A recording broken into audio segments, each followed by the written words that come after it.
is going to be a good day.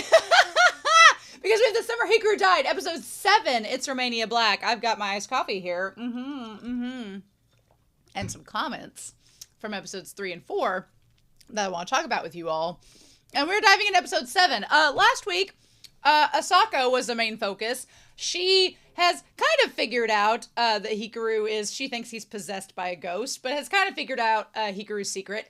But I think she's going to keep it a secret because Asako is a real one. She seems like a good person. And now if Maki knew,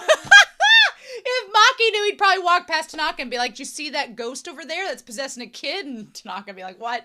Which we'll talk about in the comments. But I think Asako is good to know the secret, and if you believe that Asako is a queer person, that she likes Yuki in that respect, then it's kind of interesting that the queer people are on the secret about Hikaru. So we'll see. But we talked a lot last episode about theories. I was just putting theories out there of what could happen next, but I don't know what's going to happen next. The one big thing I am excited about is that now that Yoshiki has confronted Hikaru, being like, "We can't kill friends. Fish are friends, not food." One of those moments. Now that has come out, I feel that Yoshiki and Hikaru have the opportunity to bond with one another, to talk to one another, to figure out what's going on. I'm hoping Yoshiki confronts Hikaru about the instructions, about the Indo family ritual instructions that he stumbled across, and that we get more with that. I'm eagerly anticipating the flashback episode, because this girl loves a flashback, to figure out what has led up to this point with the Indo family, with the ritual, with Anuki. I need to know all the things. And then we have Rie in the background that we don't know about. She's had an experience with possibly Anuki before. What is that about? So we're going to talk about it. But anyway, let's dive into these comments. I've got 4 comments from episode 3 and a couple from episode 4. Coded7280 for episode 3 says, "Seed works as a euphemism for both sperm and plant seeds in Japanese as well, with the name Tane." And I was like, heh. So they knew exactly what they were doing, right? We know how this is going. We know how this works. J.K. Beck, DW7DD, for episode 3 says, "I don't know if my interpretation is right or wrong." I really liked this with the cicadas, because we talked in episode 3 about a lot with cicadas. "I personally thought the cicada dying and then being eaten by the ants is because it failed its molt and symbolizes a failure to, quote, leave the past behind and move on. And that inability to fully leave the past in the past is eating Yoshiki alive." And I was like, oh, that's so good. Especially since the cicada goes back into its shell when Yoshiki remembers something the original Hikaru said that made him laugh. In that moment, Yoshiki stopped trying to move and pulled back into a dead shell instead of molting and leaving it behind. Oh, I felt like Carson Kressley in the Violet Chachki runway, where I was like, I read that and that was so good. Yes. I love that, because Yoshiki around episode 3 had been having trouble accepting that Hikaru was dead and moving into the next stage of grief. And so Yoshiki was just kind of stuck being like, "Oh no, it's fine. We can still have Hikaru around. It's good." But I like that by now, we're at episode 7. I like that by now, Yoshiki has accepted through episodes 4 and 5 that no, Hikaru, the original Hikaru that as we know him, is dead. And it is now, and I'll talk about that with a comment here soon, but that it's also moving into this idea of basically the entity Hikaru, whether he has completely taken over or whether there are lingering shades of the original Hikaru, that doesn't matter at this point. The Hikaru that he knew and loved from his childhood is essentially gone. Whether or not he has morphed into the entity Hikaru or combined with him, infused with him, is still out for debate. Jury's out on that. And that kind of leads to Verochan 8046's comment. Their comment was, "I didn't notice immediately, but the fact that Yoshiki is starting to accept that Hikaru is gone after only 6 months, and now that he could be considered dead for real, is that why the title is The Summer Hikaru Died?" Yeah, I think that could be. It could be essentially the summer Hikaru died is meaning that over the summer Yoshiki accepted that Hikaru was dead, but there's this other entity that has either fused with him or taken his place. But it's kind of like a chemical transformation. It may be what started out as Hikaru. It's kind of like when you turn water into coffee. It's still the water's there that you started with, but it's taken on a chemical reaction and become coffee. So it is not water anymore. It is different. It has the components of water within it, but it is no longer water. And I think that's kind of how we can view this, whereas entity Hikaru has essences of Hikaru within him, but is not the Hikaru that we once knew. And that kind of adds to the question we had last episode of the philosophy question of, is it a different being or the same being, or is it both? We'll see. We'll see. And then Girl Groceries for episode 3 says, the symbolism of losing a shoe. Since Japanese people usually take their shoes off before entering a building, I believe losing a shoe could be interpreted as a symbolic meaning of entering a new world. In this case, the normal, quote unquote, human world of Yoshiki being, quote unquote, mixed with entity Hikaru, or the new world of queer intimacy, if we're reading the scene through those lenses. Being that it feels nasty, it feels so gross, but it feels good. So yeah, I like that. I like the idea of entering a new world, and that's what it represents. And it's not necessarily a new world in what we would normally associate it as in another dimension, but like a queer world, in a world of queer intimacy that Yoshiki has not given himself the opportunity to explore or experience. Fun times. For episode 4, Rose Jennison says, you mentioning that Tanaka might be blind. Yes, because I had that intro for episode 5, like, you mentioning that Tanaka may be blind made me remember something.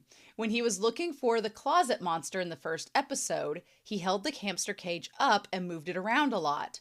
I thought the hamster was meant to detect and react to supernatural stuff, but what if whatever Tanaka has going on allows him to use magic to see through the hamster's eyes?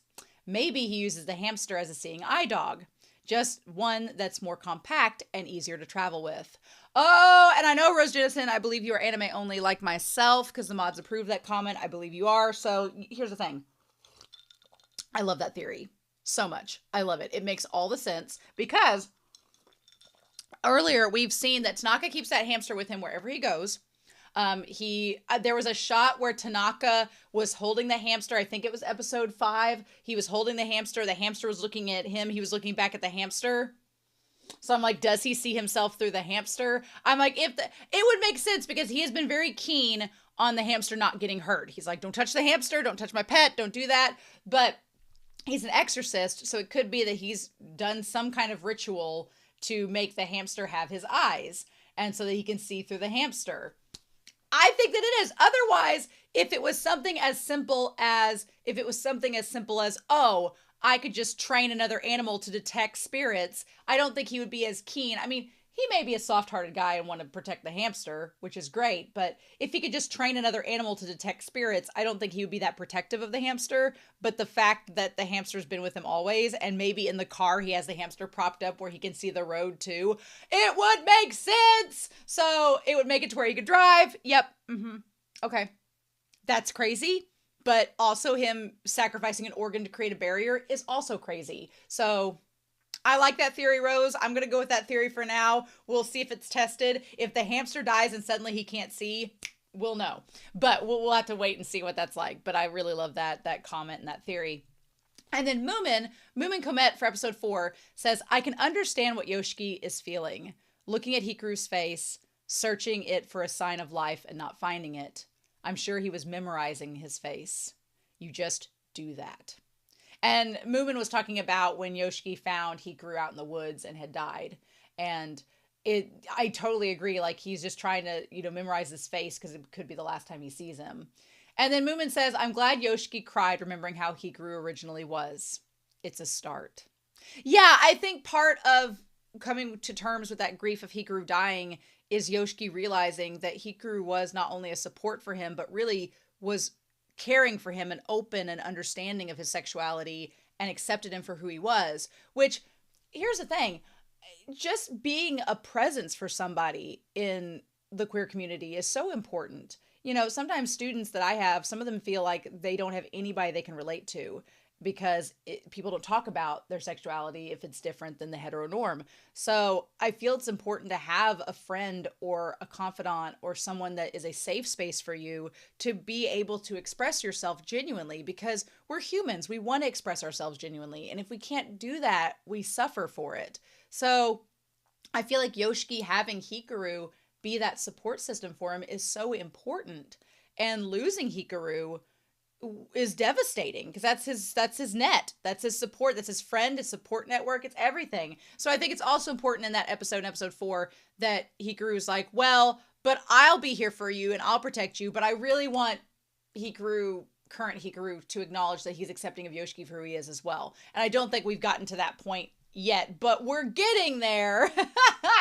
But we're getting there, so that's a start. So yeah. But anyway, I've talked for 10 minutes. I'm super excited about this episode 7. I can't wait for it. It's gonna be great. But I want to thank you all so much for your kind words, your comments. I'm so fiery and passionate about this series that I just love it, and I can't wait to talk more about it. So I've got my iced coffee. It's hot outside, but you know what? It's summer, so what can we do? So we're going to start the summer Hikaru died, and we're going to get into episode 7 here in 3, 2, 1, and I'll see you all on the other side.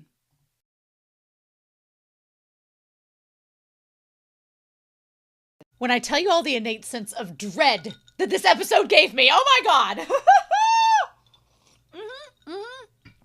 Just sheer dread. Just sheer dread from the moment that they left the movie theater and he was getting him the popsicle. I was like, what is the point of this journey? And then he's like, well, this is your favorite movie. And the moment that happened, I was like, oh no, these are hallmark signs of things about to go down. No, Yoshiki. I started out last week, I was like, well, now that this has come out of the woodwork, Yoshiki and Hikaru are going to communicate and figure things out. Well, we had to get through this episode first. But there's still lots of dread, lots of things I'm like, oh, I don't know about this. So let's talk about this. But yeah, and we need to talk about just the psychology of where Yoshiki is in all of this, because you have Hikaru saying, is it better to be alive? And I think at that exact moment when Yoshiki got home, he was like, shit, I am in way over my head. I am in so far over my head. Because Yoshiki has the flashback immediately after that where he's like, oh, because he's like Asako seeing his friend be hurt by Hikaru, who does not fully comprehend the value of human life. And then he has, oh, I got to teach him a few things back from episode 3. And, oh, how innocent and wide-eyed and bushy-tailed we were in episode 3 when we thought that things could be so simple. And Yoshiki being like, oh, I can fix him. And then now, after episode 6, he's realized, actually. Now, here's the thing. I do think that Yoshiki being... It's completely flipped around. And I didn't bring Whiteboard Kun out for this episode because a lot of it was just the setup of Yoshiki deciding. The determination was him deciding he's going to try to kill Hikaru once and for all, and that backfires horribly. And then they decide they're going to work together, which we're going to talk about. But this is very much, when we get into that final scene, a flip from what Hikaru was to Yoshiki. Now Yoshiki is to Hikaru. And it's beautiful. The symbolism is gorgeous. I love the theme that we're getting here. But Yoshiki just thought that, you have this baby bird monster. He's imprinted upon me. I'll teach him all the ropes. I'll do everything. But it was kind of like the blind leading the blind, right? And Yoshiki thought it would be so simple to teach Hikaru to be a human. Like, if I'm just a good person, it'll be fine and he'll pick up on it. But things are not that easy. And this has been a sobering... I'm looking at the description now for the episode. It says, after the sobering realization that Hikaru is truly dangerous, Yoshiki decides that he has to act and invites his best friend to skip school together. Well, yeah, that's basically what this episode is. Yeah, so he's realized, no, Hikaru's dangerous. He is an entity from the mountain. Your village may be worshiping him as a deity. He is powerful. And you just thought, oh, I've got this in the bag. And last week realized, no, actually I don't. And so I thought that a number of things were going to happen. I thought that we were actually going to skip to the end of this episode's plot where Yoshiki's like, let's do some research. I thought at first we were getting that in this episode, that they were going to ditch school and go to the mountain and try to find out some things, which ends up being, I guess, maybe the best decision because his dad was working on the mountain that day. So that would have been really awkward if they run into him. I feel like it's going to happen, though. I feel like they're setting up the fact that Yoshi's going to run into his father and it's going to be a thing, which we'll talk about as we get further on in this episode, right? So we have that. And then the other thing I thought was that I thought for a second Yoshiki was going to take Hikaru to see Rie to like talk with her about what's going on. I'm kind of glad they didn't do that though, because I think Yoshiki was not in a good headspace at all this episode. At all. And it literally took Hikaru at the end to get Yoshiki to snap out of it for a second to realize what's going on and to make this realization of what needs to be done, or at least what Yoshiki thinks he can do at this point. But yeah, so Hikaru was not in a good headspace, or Yoshiki was not in a good headspace with Hikaru, and so it was a good thing they didn't go to Rie, because Rie, I talked about this last week, I think that Yoshiki and Hikaru need to figure some things out about the endos, about the ritual, about what's going on, why Hikaru is in Hikaru's body, and what's going on with that before they can go to Rie and be like, okay, now we know what's going on. Rie, you seem spiritually aware. What do we do next? And I have a feeling, based off of this episode, that next week is the rule of 8. Next week is the rule of 8. It's the 8th episode. I'm so hyped and excited. Yes, it's the rule of 8 next week. I feel like shit's gonna go down. I'm excited, but we'll talk about that next week. I feel that what's going to happen is that Tanaka and Rie are clearly connected somehow. The OP makes that abundantly clear. I think that Yoshiki and Hikaru are eventually going to go to her for help, and it's going to be around the same time that Tanaka and or that monster are going to show up, and then shit's going to go down. So we'll just have to wait and see what that ends up entailing. But yeah, Yoshiki figures out very quickly that he's like, I'm an idiot. I thought I could handle this monster, and this is well beyond my pay grade. And so he's like, what do I do? And so he had the idea of the knife. Now the knife makes sense. The moment that we saw the slicing of the knife, and I was thinking of the OP, I was like, oh my God. And the phone, the moment he looked at the phone, honestly, and saw his family, and I was like, okay, OP, knife, phone, blood, oh my God. I thought that Yoshiki was going to kill himself. But it didn't make sense for him to do that just alone. I thought he was giving like Hikaru these moments of them together. This is what a perfect day with him and Hikaru would have been like. And then the day was over, and then he was going to kill himself and be like, I can't handle it, is what I thought this episode was going to entail. But then the moment he stabs Hikaru, it was like, oh, you were going to stab Hikaru and kill him and then kill yourself was what was going to happen. Which, y'all, don't do that. You are not alone. There are people that care about you. Please call 988 hotline if you are thinking of such things. Please don't do that. There are people that love you and support you and want to help you. Do not commit suicide. Do not take your own life. That's not good, because you are worthy of being here and valuable of being here. And it just, it breaks my heart was broken for Yoshiki in this episode, because when you realize that's where he's gotten to as a person, I fully thought after last week, I was like, okay, he's pissed. He's mad, but I thought him and Hikaru were going to talk it out and work through it. But Yoshiki's a high school kid that doesn't know any better, and he thought that wasn't going to work. I don't think he realizes he can talk to Hikaru, and that Hikaru will listen and offer constructive feedback. And I'm glad Hikaru has the conversation with him to say like, hey, no, let's talk this through.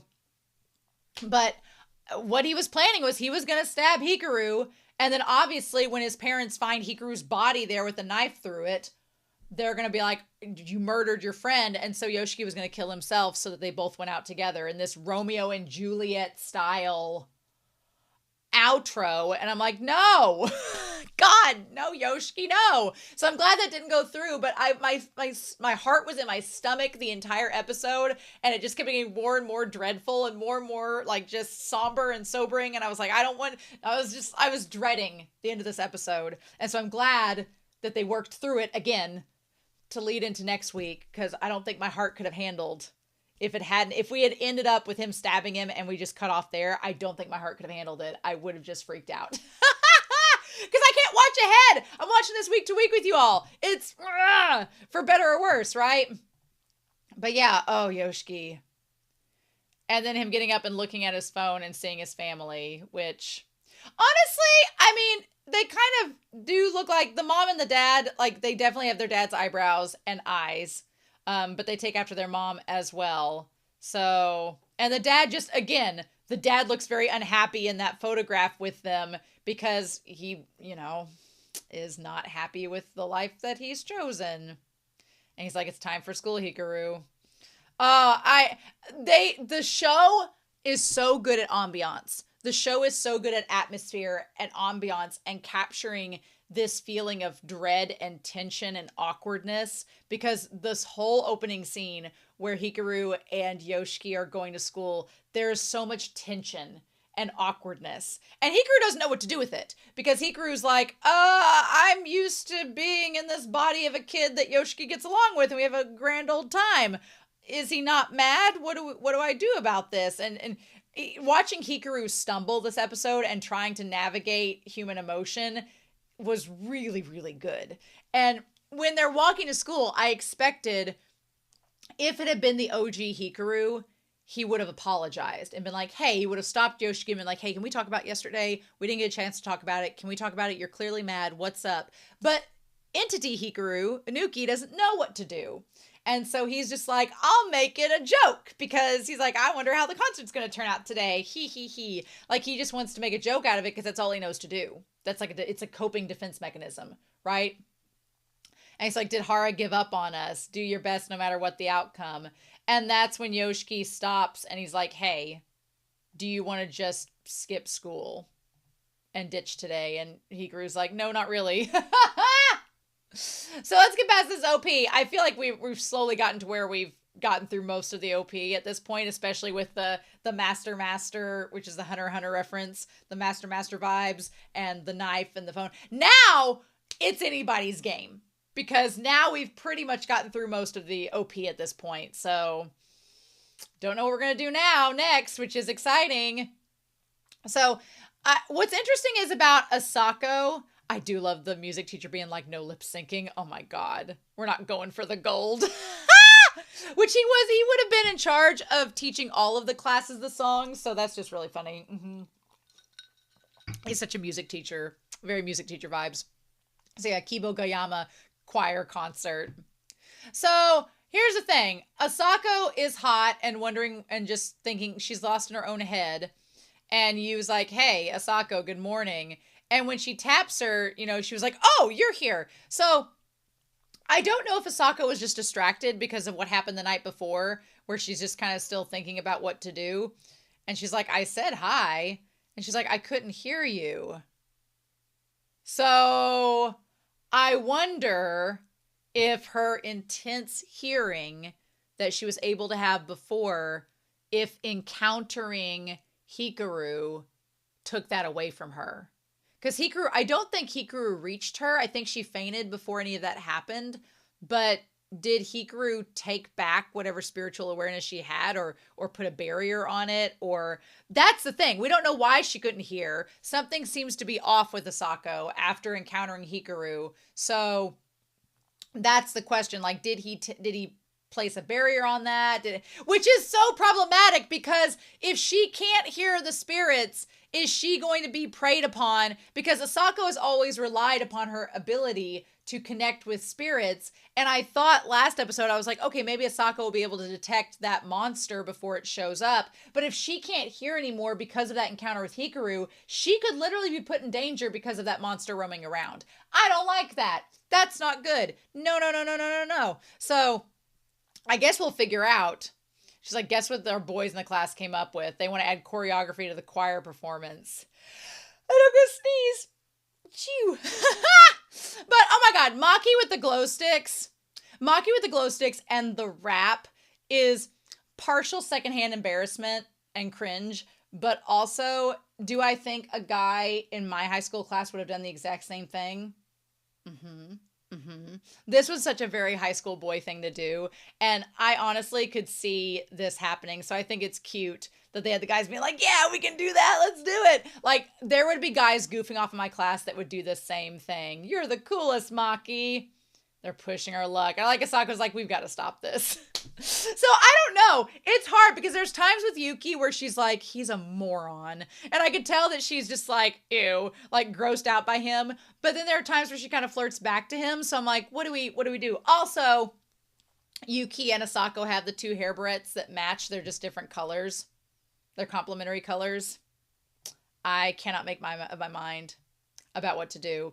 I also like the fact that, again, when we're talking about people's relevance in the world, I get an It's a Wonderful Life vibe every time I have to talk about this, because if you've not seen It's a Wonderful Life, in that series, George Bailey, the main character, he gets to a point where he just crashes out, is stressed to the max, and basically believes that his life would be better if he didn't exist. And he contemplates taking his own life. And through a series of events, he realizes that his life has impacted so many people. And it's beautiful. It's a beautiful message about the importance of our existence, about how we affect others when we don't even realize it. Like, it makes me emotional. It's so beautiful. But Yoshiki, all Yoshiki can think about in this moment is how he's hurting his friends and family by putting them in danger. Like, he looks at the phone with his parents on it and his sister, and he thinks, if Hikaru, is dangerous, are their lives at risk? Which, yeah, we saw from the wig ghost, they kind of are. And he's thinking, am I putting my family at risk by helping out Hikaru because of my love for him? And it's complicated, and I don't have Whiteboard Kun out, but when you think about it, he's concerned because he's like, am I being selfish and letting my love of someone that's died and been taken over by this entity put my family and friends at risk? And how awful is that? When it's so much more complicated than that, but Yoshiki isn't making it complicated. He's trying to simplify it and put blame on himself, which is problematic. But my point here is Asako saying, I bet Yoshiki could take care of it, and then doesn't see him. Yoshiki does not even realize that it's not just his family and friends and how his interactions with Hikaru are affecting him.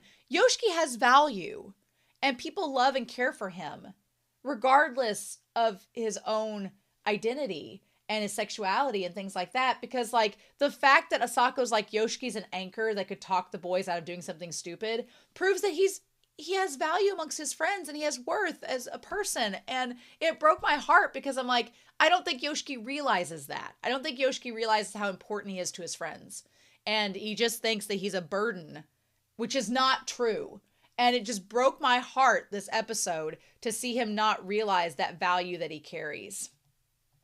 So anyway, they're on the train. I didn't know exactly where they were going. Again, the tension in this episode is so well done, where Hikaru is just like, what do we do? Are you mad? I don't know what to do about this. I thought for a second they were going to go see Rie, but I love the shot where Hikaru's like looking to the side, where he's kind of like, hey, those guys are going to school. Why aren't we doing that, Yoshiki? What's going on? He's like, is it okay for us to skip school? And the fact that Yoshiki was not himself at all this episode. Or maybe he was himself, but he was in a terrible mood. And he was just off, and he was sad and depressed. And he's like, are you sure you're not mad? And he's like, about the other day. And then they go into the dark, into the shadows, and he says, I'm not mad. And here's the thing. Anytime we've had a character show up in the light, which we'll get to the last scene of the episode, and there's the light in the window, that's this shining light of truth starting to emerge between them, or it's the sunset before the darkness. And it's always the darkest before the dawn. Not looking forward to that. But whenever we go into the shadows, it's almost like symbolism of Yoshiki not being truthful, of him saying, oh, I'm not mad. I ain't mad. It's like, yes, you are. You are very upset. You're mad at Hikaru, but you're also mad at yourself. So you're lying. And the shadows kind of represent that lie. And Hikaru's like, he's like, okay. But he grips his heart like he doesn't fully believe it, right? And then that's when Yoshiki, changes the subject, talking about biking in that heat. And he's like, well, that's what we do every day. And again, that was the first warning sign of, something's not right. And I felt like Hikaru this whole episode. Like, nervous laugh. What's going on? So let's talk about the dad. The dad is working on deforesting the mountain.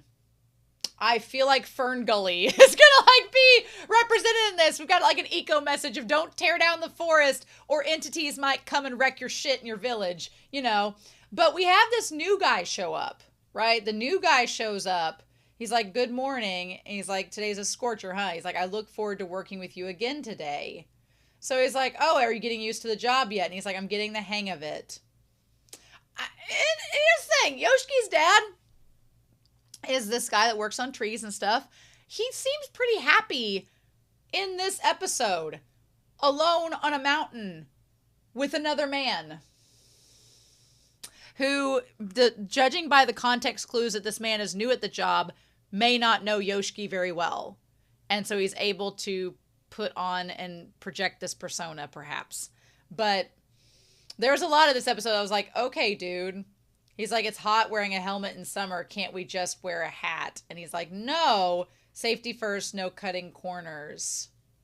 So I feel, and he laughs at that, like, ha ha ha. I feel as though we always saw Hikaru's dad wearing a hat instead of a helmet. So I wonder if some accident happened with Inuki in the mountain and he wasn't wearing a helmet and he ended up cracking his head and dying. The irony, because that's how Hikaru died, was he slipped and fell and cracked his head open because he didn't have a helmet on or a hat or anything. I feel like Hikaru's dad, the Indo patriarch, he fell in the mountain, cracked his head, or something happened, and it affected Yoshiki to where Yoshiki's dad, Toshi, where he's requiring people to wear helmets because he doesn't want to go through that again. I don't know. Also, the idea of a helmet being somewhat of a barrier in this, and Toshi putting up a barrier about his sexuality, maybe, that feels somewhat symbolic, so who knows what we'll get with that. Then we have the sister. The sister looks like she wants to go to school or is thinking about it, but she's like, is it okay today too? And the mom's like, it's fine. There's no point in forcing yourself to go to school. I don't quite know what the sister's deal is and why she doesn't want to go to school. I don't know, because she goes and helps her mom at the shop, right? And her mom has her at the shop. And I feel like the mom loves her and the mom likes having her there. I don't know.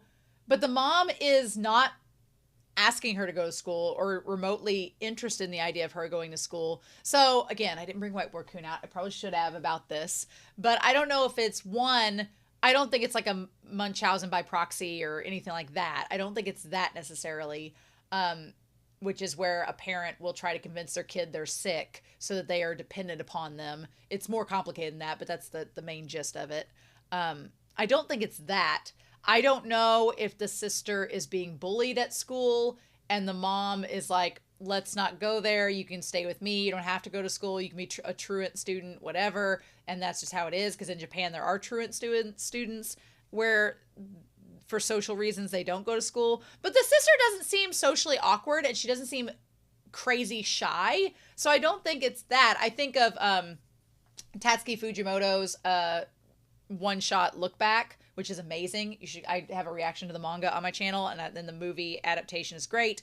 But in Look Back, there's a truant student that's just too awkward and shy to go to school, and they just don't function well there, and that's why they're not at school. But I don't think that's Kaoru's problem. Kaoru seems pretty social, and she seems pretty well adjusted in terms of just being able to communicate with people on a... Yoshiki seems less adjusted than his sister. So I'm like, why is she not going to school? Is the mom wanting her to help her? Does the mom want to feel a connection to her daughter amidst this town that views her as an outsider? So is it kind of like a Munchausen by proxy where the mom wants to make her daughter feel like an outsider so that they both can bond and connect? I don't know. She's argued with the dad about it, but then she seems actively encouraging her to skip school and hang out with her. So I don't know. Or is it that the daughter is bullied at school, or maybe some kids at school told her that her dad was gay and made fun of her parents' marriage or something, and the mom's like, let's not go back to that. Let's not face reality and have a conversation about that. Let's just have you not go to school, and then we'll gloss it over and act like it doesn't exist. I don't know. We don't know enough about the mom and the daughter and what's been going on with them to really have a full-on grasp. And when I read the manga, it may be explained more in detail. We'll just see. But for now, it's like, what do we do? So yeah. So you just go to town, go to the hair salon. So Hikaru the whole time, again, I was Hikaru this whole episode. I was just Hikaru being like, where are we going? What we doing, friend? I was just nervous as Hikaru was this entire episode. And he's like, and again, when they have the pole with the poster on it and Yoshiki points to it, it is a clear separation of Hikaru and Yoshiki in that episode. The symbolism, the way it's shown in this, brilliant. But he's like, we're going to go see the movie. And it says the power of friendship. And there is the Hunter x Hunter reference where it's like Gon and Killua's like alternate options. And then there's a random girl and cat. Yeah, Master the movie. So then we have the choir. I loved the ambiance, the green curtains, everything. And Osako's looking for him. And they're like, oh, look, they skipped. Lucky them. Now, the question I have that we might get answered later on is Asako, when she went back and left the two of them, did she notice how the two of them parted ways or not? Because maybe she thinks something's up between them and that they're fighting. That could be. But we seem to go back to Yoshiki and him just being mad and upset through all this and saying he's back.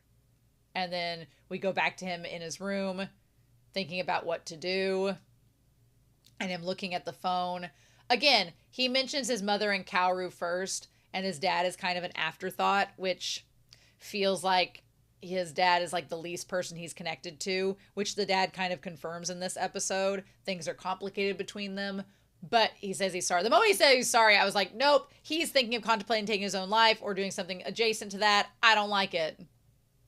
So then there's this episode, this movie that they watch, and Yoshiki holding the backpack in his arms is like body language 101 of insecurity. Because if it's not like, you know, they're watching a movie together and he like reaches over and grabs Hikaru's hand and holds it in the theater, which would be romantic. No, that's not what happens at all.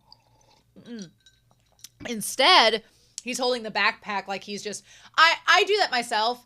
It's hard to explain, but if I feel insecure about, because I do have some like body dysmorphia that acts up sometimes, and I get really self-conscious about my body sometimes. So if I'm in public and I feel like clothes aren't fitting right or they just don't look good on me and I'm at someone's house and I don't want to draw attention to that, I'll grab a pillow and just hold it like this while I'm sitting on the couch.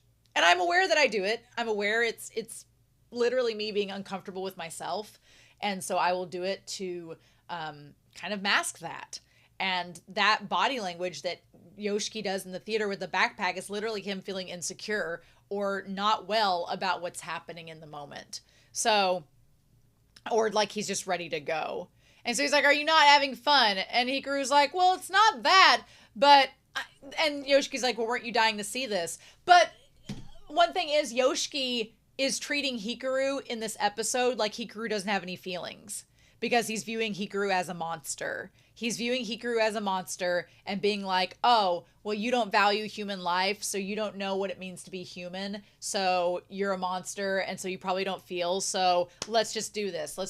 I'm going to say that Hikaru did all the fun things he wanted to do before I killed him, and it was a perfect day for him.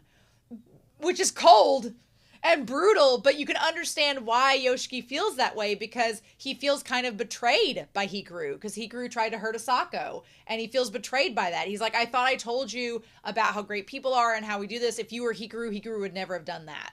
Is essentially what he's skirting around and saying. He's like, the real Hikaru would have never hurt his friends. And because you're acting in a way that the original Hikaru would not, you're clearly not him, and he's viewing him as a monster. And Hikaru hasn't helped his cause when he said that, you know, I don't know how humans feel what it means to be alive. That just reinforces what Yoshiki thinks. But the thing that Yoshiki is forgetting in this moment is he's saying, well, I thought you wanted to see this movie. Isn't this fun? And Hikaru's like, and Hikaru gets to it later on in the episode, but he says, I can tell when you're not all here and when you're not having fun. He's like, this life isn't worth living without you in it. And this is all fun if it was fun for you. Because if you ever hang out with somebody and they're not having a good time, whether they're off in another headspace or they're dealing with something and they just haven't told you about it yet, you can kind of tell. You can tell when somebody's not present in the moment, or when their head's not there, or when they're off thinking about something else. And then what's the point of hanging out if they're going to be distracted and doing all that? You know, you might as well get to the bottom of it. And I think Hikaru kind of has entered that as well.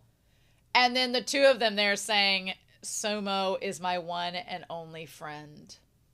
And that is a direct reference for Yoshiki, because Hikaru was, I mean, he is friends with Asako and with Yuki and Maki, but Hikaru was his main best friend, his support network, someone who made him feel like he belonged, and he felt like he could be honest with Hikaru and talk about things with Hikaru that he can't talk about with other people, like about the boy in the village that they said was diseased when he was just gay and all of that. So you know that it's probably just like driving the knife, literally in this case, in further for Yoshiki, having to hear that on screen when his best friend is not technically in front of him. And then we had the song, the choir song. It was really nice.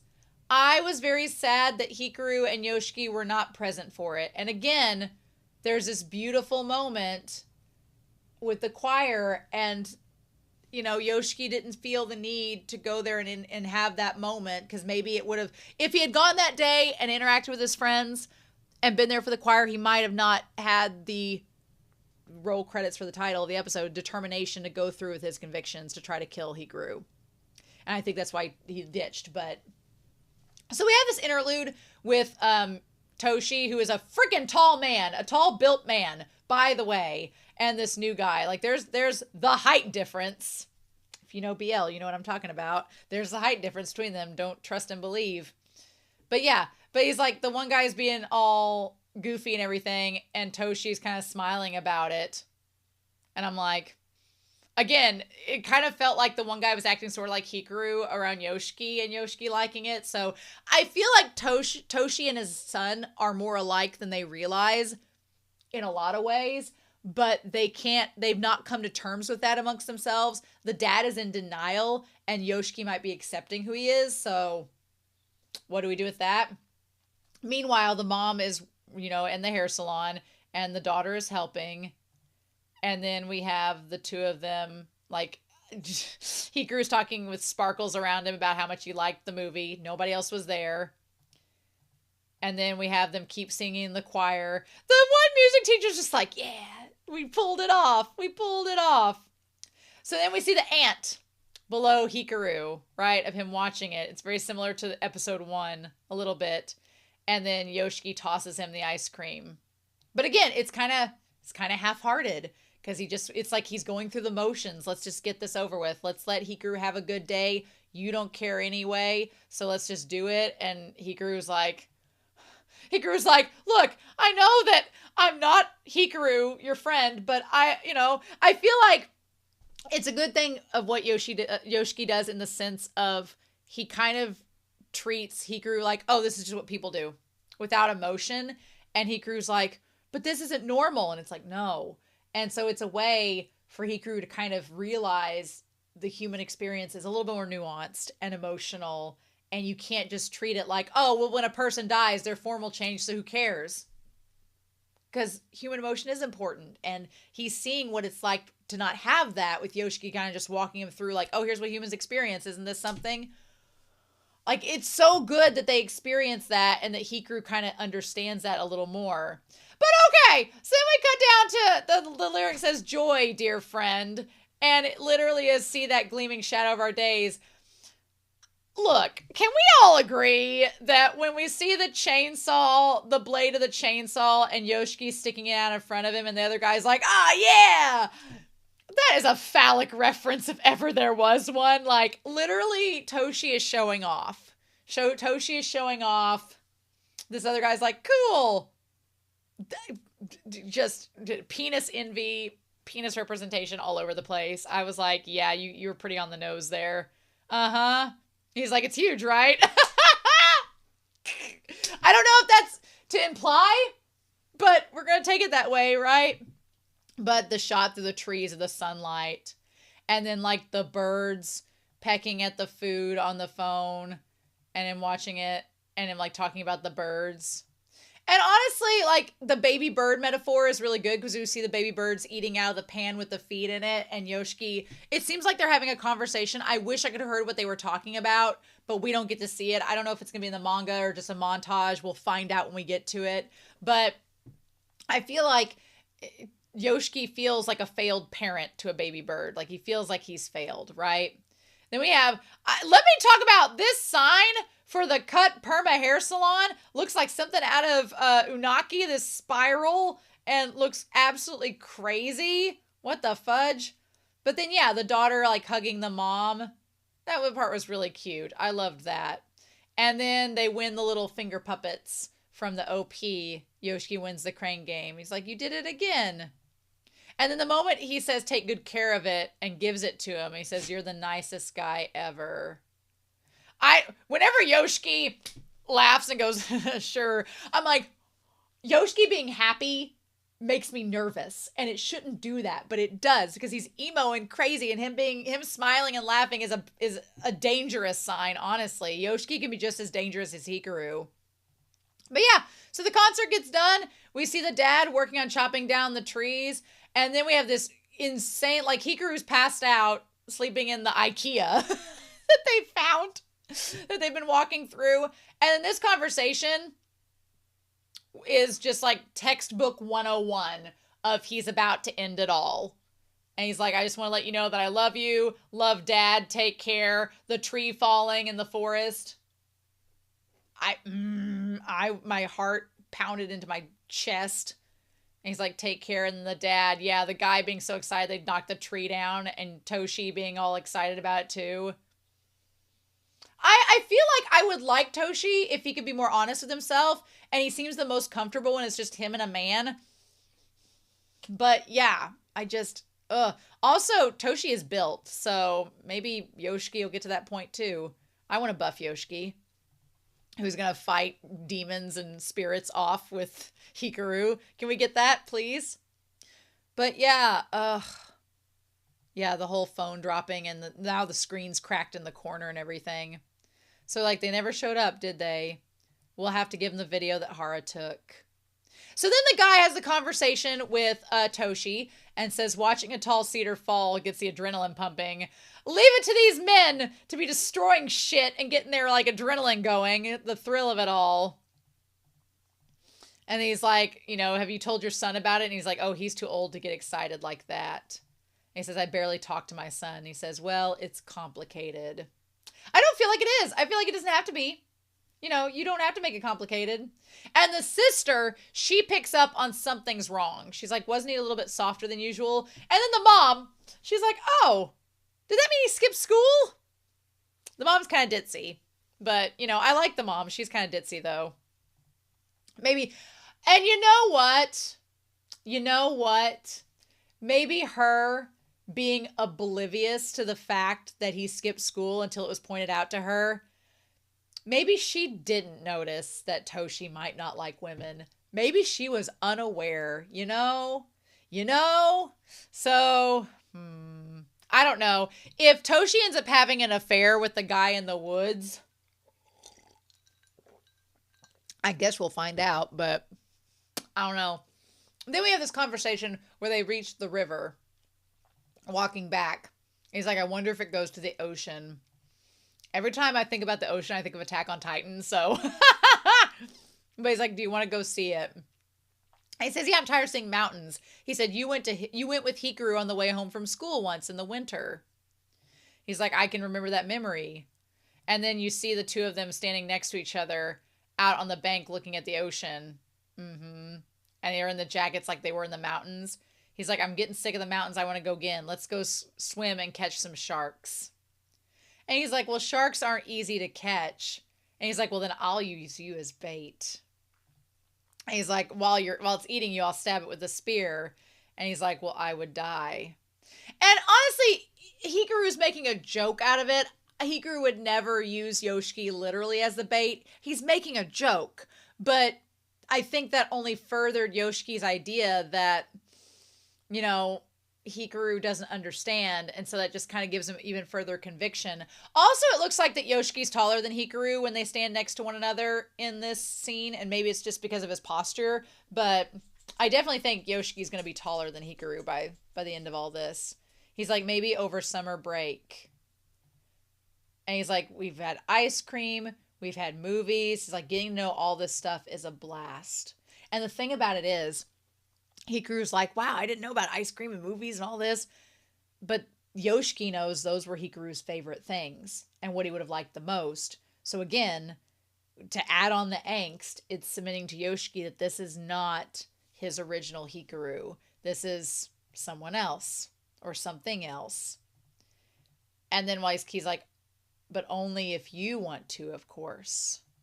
Which is what Hikaru's getting at. He's like, these things are all fun to do, but only if you want to go too. I'm only doing this if you're doing this. And then Hikaru's like, is everything okay? And Yoshiki lifts up them dang bangs covering his eyes where you can't see. Because again, it's the eyes are windows to the soul. We have Hikaru with the entity that's gone through his eye to get into him. We see more eye references in the OP and in the end of this episode. And Hikaru smiling again. I don't trust it. Anytime Hikaru smiles, I don't know if I should feel safe or worried or whatever. And he's like, I'm in. We'll hit the beach. But then he says next time, and he smiles, and I was like, nope, not good. He's going to try to end it all. There is no next time. I know how this goes. So then they go inside and go upstairs. Hikaru is nervous as well. And they have the two little finger puppets from the OP. And he said, Ron and Somo, how did they become so tight anyway? And he's like, well, because Somo is his only friend. And he's like, really? And he's like, here's the video of the choir concert. And while he's watching it, that's why. Also, this little doll hanging from the ceiling is creepy. But while he's watching the video, he starts to sing the song. And that's when Hikaru's like, nope, it's now or never. And he goes to stab him. And he drops the phone and it cracks the screen. Should have got an OtterBox. But he stabbed him and then realized that didn't work. That the body is merged with the entity and that's not going to work. There's blood, but that's still not... The blood is almost like just surface level at this point. Oh my God. Like, how are they going to get all that blood off? You got enough seltzer water?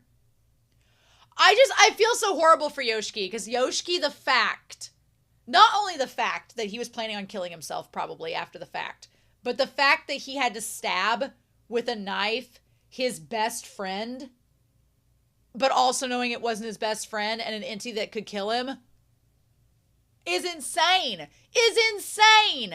And I feel so bad when he was like on the floor, like gasping and saying, I knew it, you won't die. And they're like, way to go. Like the juxtaposition is insane. And he's just sitting there grabbing his head, wondering what to do. And Hikaru's like, you hung out with me all day to plot and kill me. He's like, I wanted your last memory to be a fun one. Which I don't think he understands. I'm like, Yoshiki, the entity has all the memories of Hikaru, but did you think that knife was going to kill him? And he's like, but since you won't die, I want you to kill me instead. Now, and of course, Hikaru's like, I don't want to do that. And there is this question of, does he not want to kill Yoshiki because of the body of Hikaru and the soul that could potentially still be there that he's inhabiting? Or does Hikaru not want to kill him because he genuinely loves Yoshiki himself? But, oh my gosh, this is heartbreaking. And just the voice acting between them, he's like, is that a request? The thing of it is, that establishes that if Yoshiki tells Hikaru to do something, Hikaru will do it. Except for killing him, because he's like, no. Because Yoshiki's like, would you want me to do that for you? And Yoshiki doesn't respond. He's like waiting for it to happen. He's like, what do I do? What now? What now? It's Yoshiki's request, so I've got to do it. Uh-huh. And so he's like, but is this what Yoshiki wants? I love all the questions that are going through. And then he says, I've got to do something. I hate this. I hate it. Because his soul, the entity, is mixing with Hikaru. And Hikaru would not kill him. He's like, do I kill him? Do I kill him? And then instead of the tears, okay, so he starts crying in that moment. And I like that the blood, the entity becomes a teardrop instead. And there's a moment where he's crying while being held by Yoshiki. And then he starts crying, and then he like wipes the blood on his face with the tears and says, "This isn't a time to cry. I know I don't value life enough. Even though this stuff is not a big deal for me, I think that humans are afraid of it." Now, he's been thinking that to himself while Yoshiki's like waiting for something to happen. He's like, I know that, he's like, I don't value human life enough, but I know that these humans are afraid to die. And he's like, that's what's wrong with me. And again, as heartbreaking as this episode was, as dreadful as it was, it needed to happen. Like, there needed to be an extreme come to Jesus moment where Hikaru's like, I'm not valuing what they're valuing, and I'm not seeing it from their perspective. And that's the problem. And I need to vocalize this. That's what's wrong with me. And so that's when he opens up the shirt and Yoshiki's like, what are we doing? And he reaches inside of himself, which I love that when he reaches inside himself, it's black and white against the cells. And him like reaching in to grab, which Yoshiki is probably horrified because like, was he going to rip out Hikaru's heart? What was he going to reach out and grab from Hikaru? Like, he's literally watching his best friend reach inside of his own chest. Like, that's terrifying. He's like, what are you doing? He's like, oh, just sit tight for a sec, you know. And then he reaches in to where there's the little, what part of that is the rib cage? Rib cage, end piece. What is that? Yeah, so the rib cage, we have, what is the tiny little structure at the end of it? What is it? I want to know. There's parts of the rib seen from above. There's the floating ribs there. I want to know what that little end piece is. Oh, xiphoid process is a small bony structure located at the bottom of the sternum or breastbone. So the xiphoid process constitutes a small cartilaginous process located in the anterior segment of the sternum, ossified in adult humans. Both the Greek-derived term xiphoid and its Latin equivalent ensiform connote a sword-like or sword-shaped morphology. Okay, so it neonates in young infants and smaller infants. The tip of the xiphoid process can be seen as a palpable lump below the sternal notch. Between the ages of 15 and 29, the xiphoid process typically undergoes fusion with the body of the sternum through the fibrous joint.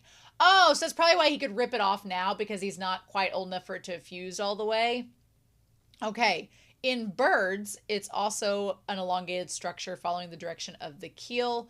It can exhibit a natural bifurcation or in some instances perforation. These are hereditary and can facilitate the categorization of family members when addressing burial remains. Oh, okay. They're just a variances of form.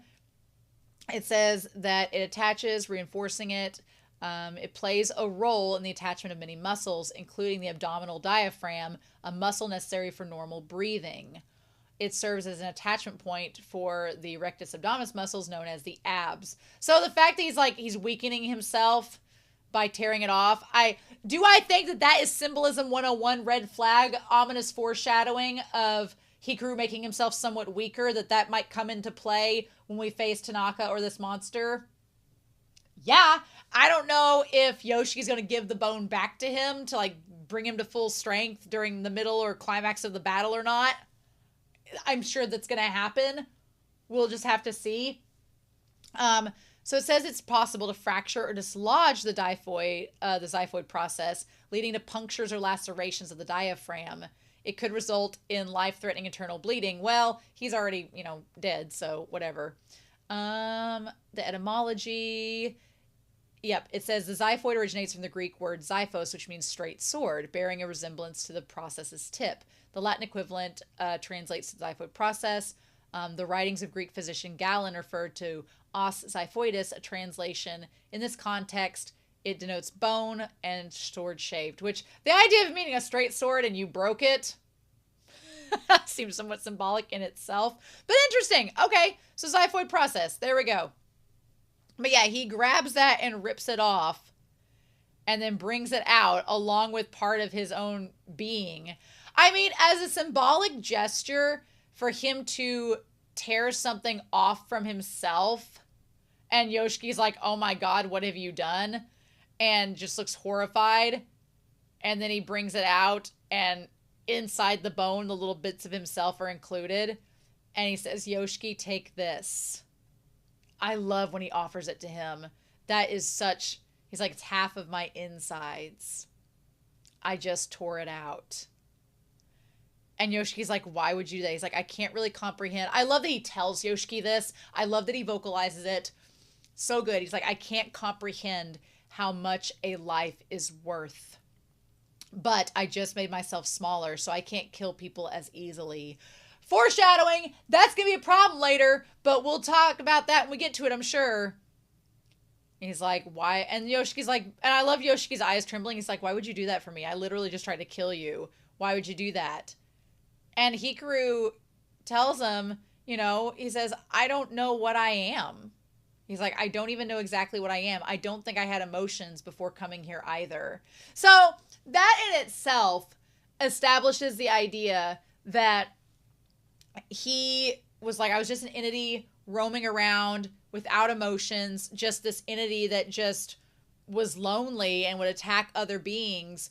But since I've joined with Hikaru and realized what a great person you are, and I'm kind of like, I want to be human and I want to experience these emotions too. But there's an underlying thing too as well, because Yoshiki is talking about, if we're talking about queer identity and if we're talking about acceptance and of who we are as if you're a queer person, then he's like, you know, Yoshiki didn't really have, he wasn't acknowledging his emotions before either. And Hikaru's like, I didn't think I had emotions before coming here, but deep down, I knew I didn't belong in there, right? So that leads, one, to the conversation of, did the village trap Inuki in the mountain when he shouldn't have been there? They trapped the spirit in the mountain to maybe protect them from something else that's even more dangerous, and he shouldn't be there. Maybe he needs to be at the ocean and be free. I don't know.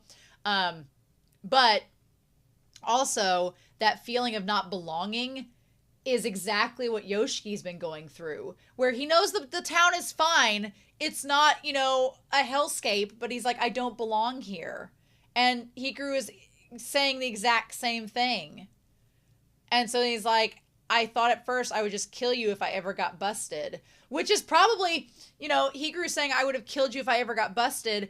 You could see Yoshiki probably thinking the same thing about hurting himself if he was ever, you know, revealed to be something that he was uncomfortable with sharing with the village, because he knows how the village is. But for some reason, I didn't want to kill you, which is because Hikaru loved him. And that's coming off. And so he's like, Hikaru, he says, it's nice to meet you. In the end, you accepted me for what I was. Which again, the idea that Yoshiki had Hikaru as a friend that accepted him and his sexuality and for him for who he was. And now Yoshiki gave that back to Hikaru, and Hikaru's explaining that to him, is so good. So good. And it's like, for the first time, I felt like somebody needed me. Yeah, I mean, that idea, people don't like to go through the world without knowing that they're valued and that other people care about them. And so Hikaru, for the first time, is experiencing what it means to be human, to be valued by someone else, and to have that you are allowed to be here.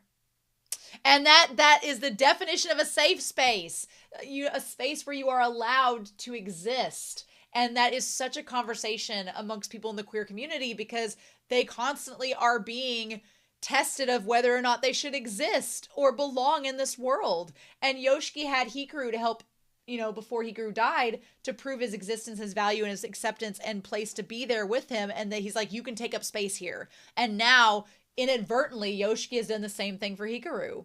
And he just didn't realize it. I realized what I've been missing all along. I don't know why, but you became home to me. I mean, that's love, but it can be platonic. It can be sexual, romantic, but it's love. That's love and acceptance. That was a big deal for me. Yeah. And Yoshiki's like, I hope we don't get Yoshiki's inner monologue during this, but I hope that he's realizing the same thing. He's like, well, you're just a baby bird clinging to the first thing you saw. And to be fair, Hikaru is the influence. I don't think Yoshiki fully realizes that Hikaru has influenced this entity inhabiting him as much as he has. I don't think that Yoshiki realizes it. I really don't think that he does. And it's like, but he's like, I don't care. And he says, even if it's true, that's fine with me. He's like, it's you though. And he's like, I shouldn't expect him to understand the meaning of life. I'm still waiting for that moment where Yoshiki will realize that the OG Hikaru loved him and that that's influenced this entity, but Yoshiki is not in the mental capacity to get there yet. But he's saying I shouldn't expect him to understand the meaning of life. We're looking at totally separate worlds. Are you? Maybe not entirely. But still, he's like, I love Hikaru. I'm an idiot. I can't help it. Honestly, time and time again. He's like, you can't help who you love, and you can't help being how you are. And he grabs the piece and clings it to his chest, just like from where Hikaru took it from. And he says, I'm an idiot. But I mean, Love Fool by the Cardigans is playing in the background. I love when he looks up out of his bushy bangs and sees Hikaru, and he says, I'll stick with you no matter what. He says that in his mind. He says that even if something inside me breaks. And we see his eyes starting to darken there. Yeah. And he holds that piece and like the blood drips from his hand. And he says, but whatever you are, I don't think you're supposed to be here. And that's when the sun starts to set and the light changes to pink there. And, Yoshiki declaring, he's like, look, I started this with Hikaru. I know that this entity is not Hikaru, but damn it, I'm an idiot. And so let's just do this. I can't kill him. So if you can't beat him, join him, So he's like, whatever you are, I don't think you're supposed to be here. And which is true. He's an entity that is in this world when he probably shouldn't be. He's like, but if you are bound and determined to stay in spite of that, we're going to have to do some research. And then, okay, I love this like part here. If you're going to stay in spite of that. And then we got this creepy foreshadowing where it's the classroom and there's blood everywhere. So Yoshiki is afraid that Hikaru might act up and kill his classmates. And then he might kill people at the choir. And then there is the logging site where he could kill people at the logging site, which would include his dad. And then there's his home, which could include, or the hair shop, which could include his mom and his sister. And then there's the ants all crawling around the popsicle, like that's been left behind. Which, the ants crawling over and being attracted to the popsicle and the blood around it. And then the movie theater. And then where they walked. Basically, Yoshiki's like, what I'm about to do is putting everyone I know and love in jeopardy. Because he's like, and it's not just Hikaru. Even if Hikaru doesn't kill them, the entity that's following them, the ghosts and spirits, Rie told Yoshiki that the more he gets involved with Hikaru, the more he's possibly going to be attracting spirits from the other side by getting mixed with him. So Yoshiki is taking a chance. He's like, I'm an idiot, but I can't help loving you. And I don't want to get rid of you. And I can't. And you clearly want me to stick around. So I'm putting my family and friends and everybody in this village at risk doing this. And so if you are determined to stay with me, then we needed to figure out what you are and do some research. And the blood dropping to the ground. And here's the thing. You have the ants swarming around the popsicle that's melted. The moment the blood drops to the ground, these little spirits start to come up like ants to crowd around the blood. That in itself is what we're dealing with. Yep. He's like, let's do some research.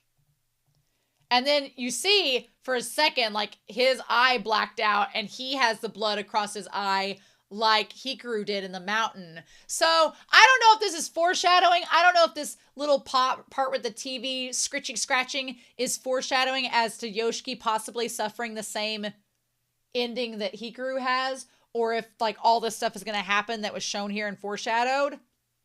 And it might not even be Hikaru's fault. It could even be that monster that Tanaka's dug up that attacks people instead of Hikaru. Could be. We don't know. Because then Hikaru kind of reacts. So was all of this from Hikaru's perspective? Was Hikaru seeing Yoshiki possibly being in danger? Let's figure out what the hell you are. Maybe this is all from Hikaru's perspective. And he's seeing Yoshiki possibly be in danger. Uh-huh. And then I like the little scritch of the two of them together. And you see the entity that is Hikaru in that moment, and they both look at each other saying, let's figure out what you are. And then the entity, the TV scratches and it goes over and basically consumes Yoshiki as well. And then the rest of the episode is the Edie with the choir. I don't know. Again, this could be done for horror effect to make y'all be like, is Yoshiki going to get taken over by this monster? They've mixed, so is Hikaru's entity going to devour him like it's devoured Hikaru? I don't know. The thing that's exciting is the fact that Hikaru is evolving as well, and Hikaru is changing. So there is a chance that Hikaru's got to face whatever this monster is that Tanaka's let loose. He's going to have to, but to what end does that mean? I'm just excited we're getting research because I've been waiting for research this whole time into what's been going on.